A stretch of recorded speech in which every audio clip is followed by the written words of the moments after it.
Hello, welcome to week 2 of our course. I look forward to working with you during this week.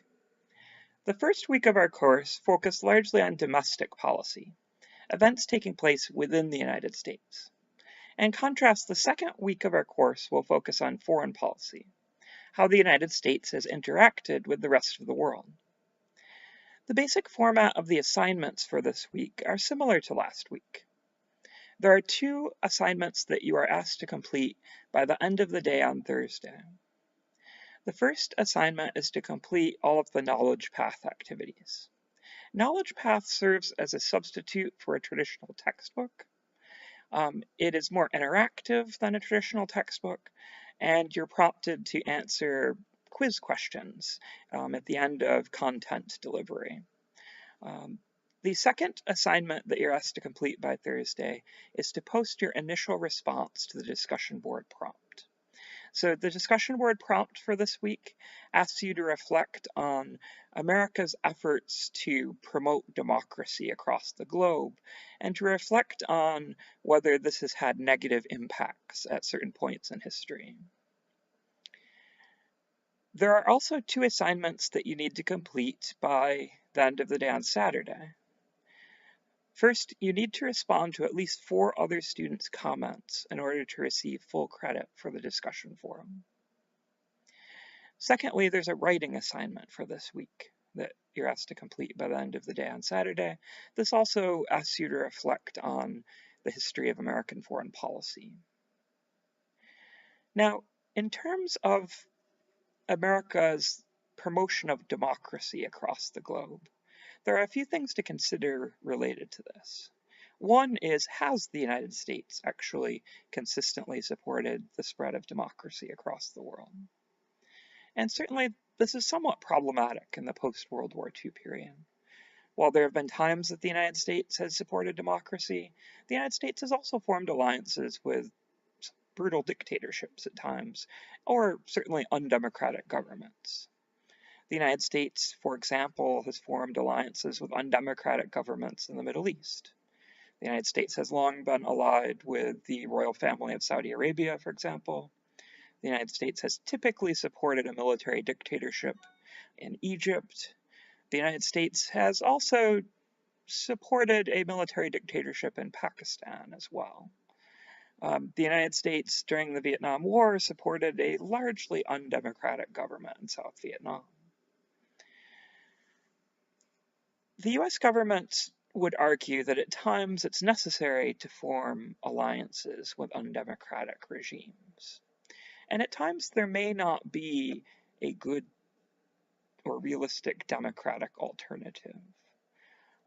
Many countries don't have the sort of civil society and institutions necessary to support a democratic government. And at times, democratic governments can actually be quite hostile to the United States. If a democratic government were to take power in Egypt, it would most likely be run by the Muslim Brotherhood, which the United States regards as a terrorist organization.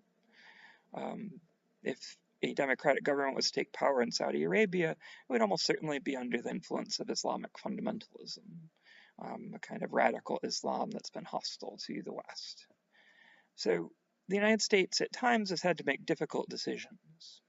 Should the United States promote democracy, or should the United States work with regimes who are willing to ally themselves with American interests?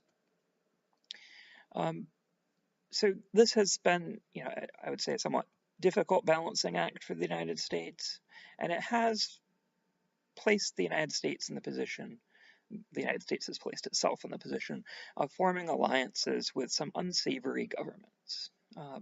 This has also been true in sub-Saharan Africa. For example, the United States long had an alliance with a brutal dictator in the Democratic Republic of the Congo. During the Cold War, the United States was really willing to ally itself with any government that was anti-communist, whether it was democratic or not. Another issue is, should the United States aggressively promote the formation of democratic governments through military action?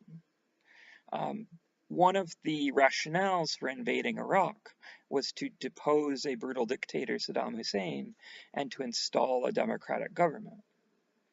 As we've all seen, though, removing Saddam Hussein from power produced huge instability in Iraq and sparked essentially sectarian warfare that was devastating. So when should the United States intervene in the affairs of a foreign country to try to promote democracy, when at times the outcomes of that can be quite disastrous? So you see the dichotomy there. The United States for many years had actually allied itself with Saddam Hussein prior to the First Persian Gulf War. There's no question that Saddam was a brutal dictator who killed his own people with poison gas, for example. But then removing him from power and establishing a democratic government also led to huge sectarian violence in the country, which is to some extent still going on today. Excuse me. Another issue is whether the United States should rely on diplomacy or military power. This is sometimes categorized as relying on hard power or soft power. Hard power refers to military action. Soft power refers to diplomacy, negotiation, working with allies to form treaties, or working with enemies to form treaties. Oftentimes, you most need to establish treaties with countries that you're hostile towards. So which of these is superior or works better? I think realistically both are needed in certain circumstances. One could not confront Nazi Germany through diplomacy. They weren't interested in negotiating. By the same token, military action is not always a viable answer. The United States has been involved in many military conflicts that have not ultimately achieved our goals, especially in the post-World War II era. Military action is also incredibly costly in terms of both blood and treasure, human lives and money. So I think it's valuable to seek diplomatic solutions before resorting to military action, and perhaps military action should be taken as a last resort. So these are the issues that you'll be focusing on this week. I look forward to working with you. Thank you for your time.